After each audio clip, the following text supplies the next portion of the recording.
বিশ্বব্যাংক আর বাংলাদেশ এই সম্পর্কটা নিয়ে কথা বললে বেশ জটিল একটা ছবি সামনে আসে, কিন্তু ইদানিং তাদের রিপোর্টে এমন একটা বিরোধাভাস মানে কন্ট্রাডিকশন দেখা যাচ্ছে যা অনেকেই বেশ ভাবাচ্ছে। ভাবুন তো, এক সময়ের কট্টর সমালোচক হঠাৎ করেই প্রশংসায় মেতে উঠেছে, আবার সেই সাফল্যের গল্পের ঠিক পরেই শোনা যাচ্ছে পতনের একটা ভয়ঙ্কর সংকেত। তো আজকের এই বিশ্লেষণে আমরা চেষ্টা করব এই ধাঁধার জটটা খোলার।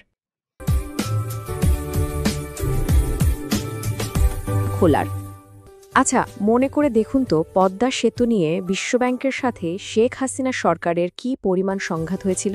সেই একই সংস্থা এখন বাংলাদেশের সাফল্যের প্রশংসায় পঞ্চমুখ। হঠাৎ করে তাদের সুর কেন এভাবে বদলে গেল? এর পেছনের আসল কারণটা কি হতে পারে? চলুন একটু গভীরে গিয়ে খুঁজে দেখি। পার্থক্যটা তো একেবারে চোখে পড়ার মতো, তাই না? একদিকে দেখুন পদ্মা সেতু নিয়ে দুর্নীতির অভিযোগ তুলে একেবারে তুলকালাম কাণ্ড, আর অন্যদিকে সেই বিশ্বব্যাংকের ডেটাই কিন্তু বলছে যে শেখ হাসিনার শাসনামলে বাংলাদেশ একটা ঐতিহাসিক উন্নয়নের দশক পার করেছে। তো এই দুটো ভিন্ন ছবির পেছনের আসল গল্পটা কি, সেটাই আমরা আজ তুলে ধরব। এই পরিস্থিতিটাই আমাদের আলোচনার প্রথম ধাপে নিয়ে আসে, আর সেটা হলো বিশ্বব্যাংকের ডেটাকে ঘিরে তৈরি হওয়া একটা পজলিং প্যারাডক্স, মানে এক বিভ্রান্তিকর বিরোধাভাস। বিশ্বব্যাংকের সাম্প্রতিক প্রতিবেদনগুলোকে যদি আমরা একটার পাশে আরেকটা রাখি, তাহলে বাংলাদেশের দুটো একেবারে ভিন্ন বাস্তবতার ছবি ভেসে ওঠে। মানে তাদের ডেটা একদিকে যেমন এক দশকের সাফল্যের কথা বলছে, ঠিক তেমনই অন্যদিকে একটা আকস্মিক পতনের দিকেও কিন্তু আঙুল তুলছে। তাহলে চলুন গল্পের প্রথম অংশটা দিয়েই শুরু করা যাক, মানে সাফল্যের সেই দশক যার কথা বিশ্বব্যাংকের রিপোর্টে বারবার উঠে এসেছে। 3,40,00,000,000। ভাবা যায়? এটা কিন্তু শুধু একটা সংখ্যা না। বিশ্বব্যাংকের তথ্য যা বলছে তা হলো 2010 থেকে 2022 সালের মধ্যে বাংলাদেশের এত বিপুল সংখ্যক মানুষ বহুমাত্রিক দারিদ্র্যের জাল থেকে বেরিয়ে আসতে পেরেছে। এর মানে কিন্তু শুধু তাদের আয় বেড়েছে তা নয়, শিক্ষা ও স্বাস্থ্যের মতো জীবনের মৌলিক দিকগুলোতেও বিরাট উন্নতি হয়েছে। নিঃসন্দেহে এটা একটা বিশাল অর্জন। তো এই সাফল্যর ভিত্তিটা আসলে কি ছিল?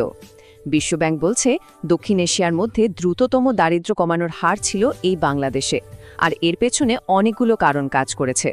যেমন ধরুন, গ্রামীণ অর্থনীতিতে কৃষিকে ফোকাস করে তাকে আবার জাগিয়ে তোলা, মেয়েদের শিক্ষায় দারুণ অগ্রগতি, ঘরে ঘরে বিদ্যুৎ আর স্যানিটেশন পৌঁছে দেওয়া, আর সেই সাথে রেমিটেন্স প্রবাহকে উৎসাহিত করা। আর সবচেয়ে অবাক করার মতো বিষয়টা কি জানেন?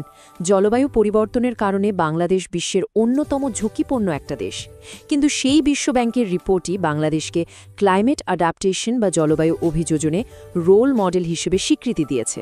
মানে সর্বোচ্চ ঝুঁকির মুখে থেকেও বাংলাদেশ দেখিয়ে দিয়েছে কিভাবে রুখে দাঁড়াতে হয়। এই স্বীকৃতি কিন্তু এমনি এমনি আসেনি। এর পেছনে ছিল ডেল্টা প্ল্যান 2100 মতো অসম্ভব দূরদর্শী আর দীর্ঘমেয়াদী পরিকল্পনা। ছিল নিজস্ব অর্থায়নে ক্লাইমেট ট্রাস্ট ফান্ড গঠন আর মুজিব ক্লাইমেট প্রসপ্যারিটি প্ল্যানের মতো যুগান্তকারী সব উদ্যোগ। এই কাজগুলোই বাংলাদেশকে আন্তর্জাতিক প্রশংসা এনে দিয়েছে। আচ্ছা, সাফল্যের গল্প তো অনেক হলো, এবার গল্পের দ্বিতীয় অংশে আসা যাক। কারণ বিশ্বব্যাংকের ডেটা অনুযায়ী এই সাফল্যের চূড়া থেকে অর্থনীতিতে হঠাৎই এক পতনের ছায়া দেখা যায়। 20 লক্ষ! ভাবুন একবার, 2023 থেকে 2024 মাত্র এই এক বছরেই প্রায় 20 লক্ষ মানুষ তাদের চাকরি হারিয়েছে। দেশের শ্রমবাজারের জন্য এটা যে কত বড় একটা ধাক্কা তা নিশ্চয়ই আর বলে দিতে হবে না। আর দুশ্চিন্তার বিষয়টা হলো এখানেই কিন্তু শেষ নয়। বিশ্বব্যাংকের পূর্বাভাস বলছে যে 2025 সালেও আরও প্রায় 8 লক্ষ মানুষ চাকরি হারাতে পারে। তার মানে সংকটটা এখনও চলছে এবং হয়তো আরও বাড়বে।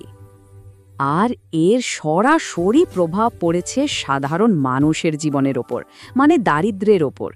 যে দেশে দারিদ্রতার হার লাগাতার কমছিল, সেখানে বিশ্বব্যাংকের ডেটাতেই এখন দেখা যাচ্ছে যে তা 18.7% থেকে লাফ দিয়ে 21.2% পৌঁছে গেছে। মনে হচ্ছে এক দশকের অর্জন যেন চোখের পলকে উল্টো পথে হাঁটতে শুরু করেছে। এই পতনের পেছনে কারণগুলো কি? প্রতিবেদনে বেশ কয়েকটা বিষয়ের দিকে ইঙ্গিত করা হয়েছে, যেমন পোশাক শিল্প সহ বিভিন্ন খাতের অনেক কারখানা বন্ধ হয়ে যাওয়া, মানুষের আসল আয় মানে রিয়াল ইনকাম কমে যাওয়া, লাগাম ছাড়া মুদ্রাস্ফীতি, বিদেশি বিনিয়োগে ধস আর সবশেষে রাজনৈতিক পট পরিবর্তনের পর তৈরি হওয়া মারাত্মক নীতিগত অনিশ্চয়তা।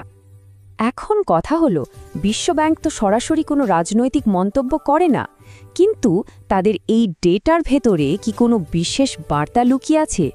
চলুন এবার ডেটার লাইনগুলোর মাঝের অংশটা পড়ার চেষ্টা করি। আমাদের সোর্সে একটা চমৎকার কথা বলা হয়েছে, আর সেটা হলো বিশ্বব্যাংক সরাসরি রাজনৈতিক মন্তব্য করে না, কিন্তু তাদের ডেটা নিজেই কথা বলে। তো প্রশ্ন হলো, এই ডেটা আসলে কি বলছে? এই টাইমলাইনটা একটু খেয়াল করুন। অর্থনৈতিক পতনের যে ঘটনাগুলো, যেমন হুট করে কারখানা বন্ধ হওয়া বা লাখ লাখ মানুষ চাকরি হারানো, এই সব কিছুই কিন্তু ঘটেছে সাম্প্রতিক রাজনৈতিক পট পরিবর্তনের ঠিক পরে। ডেটার এই সময়রেখাটা একটা বেশ স্পষ্ট ইঙ্গিত দিচ্ছে, তাই না? আমাদের সোর্স ঠিক এই যুক্তিটাই দিচ্ছে। তারা বলছে বিশ্বব্যাংকের ডেটার সময়কাল নিজেই এমন একটা ন্যারেটিভ বা গল্প তৈরি করে, যা এই অর্থনৈতিক সংকটকে সাম্প্রতিক রাজনৈতিক পরিবর্তনের সাথে সরাসরি জুড়ে দেয়। যদিও বিশ্বব্যাংক কারোর নাম ধরে কিছু বলছে না, তাদের সংখ্যাগুলোই যেন আসল গল্পটা বলে দিচ্ছে। তাহলে এই পুরো ছবিটা থেকে আমরা কি সিদ্ধান্তে আসতে পারি? এখানেই আমাদের আলোচনার শেষ এবং সবচেয়ে গুরুত্বপূর্ণ অংশ। 1 দশকের গড়া মজবুত ভিত্তি আজ ঝুঁকির মুখে। বিশ্বব্যাংকের ডেটার উপর ভিত্তি করে যদি আমরা দেখি, তাহলে দুটো একেবারে ভিন্ন যুগের ছবি পরিষ্কার হয়ে ওঠে। একদিকে শেখ হাসিনার শাসনামলে ছিল ঐতিহাসিক দারিদ্র্য হ্রাস, নতুন নতুন চাকরি তৈরি হওয়া এবং জলবায়ু স্থিতিশীলতা। আর অন্যদিকে এই পরিবর্তনের পরের যুগে আমরা দেখতে পাচ্ছি দারিদ্র্যের দ্রুত বৃদ্ধি, বিপুল সংখ্যক মানুষের চাকরি হারানো আর চরম অর্থনৈতিক অস্থিতিশীলতা। সোর্সের মূল বক্তব্যটা খুবই পরিষ্কার এবং একই সাথে উদ্বেগজনক।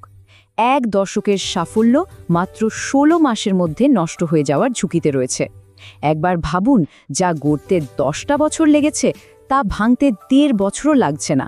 এই পতনের গতিটাই সংকটটাকে আরও ভয়াবহ করে তুলেছে। তবে এর মধ্যে একটা আশার কথাও কিন্তু আছে।